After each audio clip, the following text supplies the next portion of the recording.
Next on Everyday, neighbors are coming out in droves hoping to coax down this cat. Does he have 9 lives? The best way to keep your kids safe, educate them, and make sure you have all their info on hand. How you can get your free ID kit.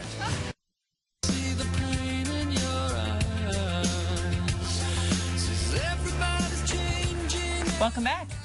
We want to remind everyone to go say hi to Natalie. Yeah, she's down there right now at Park Meadows with some great kits to keep your kids safe. So if you want to hop in the car, you know, before the show is over, well, wait till the show is over. Yes. Then go to Park Meadows, say hi to her, check in with Natalie, and get your kids protected. It's cool stuff. Yes, the Vista's part there, and it's like a drive-through. She'll hand you one. It's easy. Let's go outside.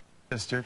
Natalie's out in the field today. She always wears the pants, family. She keeps us safe, keeps the kids safe, and she's making sure your kids are safe as well. Hey, guys, do you see what we're doing here right now? We're giving out these free child ID kits. It is National Missing Children's Day. Do you know what this is? I'm going to tell you all about it when we come back. Now all that's left of me is what I pretend to be.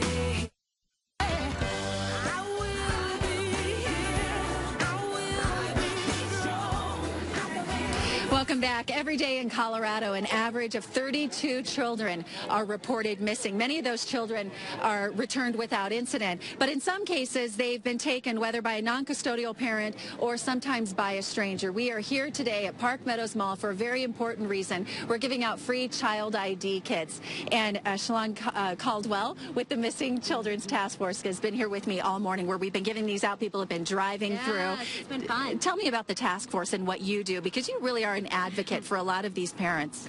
What I do, I assist local law enforcement and families at no cost to them in the location and recovery of their missing children. So at what level, that depends on what the parent needs, what law enforcement is looking for. Most of the cases I deal with are runaways and parental abductions, and helping parents to get the right custody paperwork so law enforcement can help them out and get involved with runaways. You know, following up on some leads that maybe law enforcement doesn't have the time or the manpower to do because they're over, you know, very busy. Yes, and I know it's a part-time job that's turned into a full-time job because of your passion for this. Let's go through some of the tips. I have a lot of things that I want to do while we're here today, but some of the tips that parents need to talk to their kids about to help keep them safe. And the first one is to stay away from grown-ups who ask for help.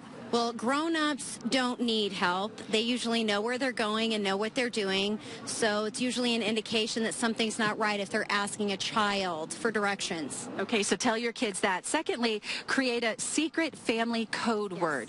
So, for example, if I have a neighbor and my children know the neighbor and they know their name, they know them, and they're at school and that neighbor comes to pick them up from school and says, you know, your mom asked me to pick you up, they'll ask them, well, what is the password?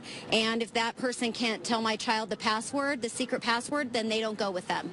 Okay, the next one is run away from danger. There are statistics that prove that kids that yell and run away are more successful in a situation like that, right? Yes. If they're uncomfortable, they're at the playground, they're playing, and, you know, maybe their mom is just sitting on the bench or whatever, and someone approaches them and they're uncomfortable, and run away, yell, you're not my mom, you're not my dad.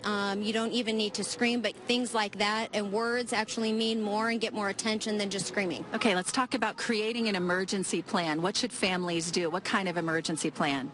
An emergency plan if, for example, walking to and from school, if you have a safe location that's between your house and the school, and if something were to happen and you're not home from school, that your parents are going to know that you ran in between the two houses by the trash can to wait for help because you were scared. So something that gives everybody knows if something goes wrong, that's where you're going to be. Okay, and then lastly, talk openly about your children about safety. It should be a regular conversation, right? Yes. At the dinner table, in the morning when you're getting ready for school, at bedtime, and it's not a scary thing. And when you talk to them about it every day and you make it a daily occurrence, even if you do one safety tip a day, and just keep repeating it, then it becomes normal for them, and they're learning those tips. It's just not a scary thing. Alia, come over here. I would like to introduce Alia Gonzalez. Excuse us, officer.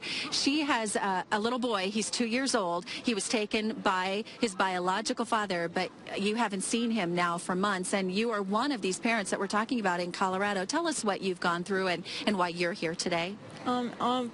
Day before Thanksgiving, my husband took off with our son, and I haven't been able to contact him since then. around. So I know that it's a heartbreaking thing, and we hope the best for you, but it's also very frustrating because of the situation and the courts and trying to get him back because he is his biological father, right?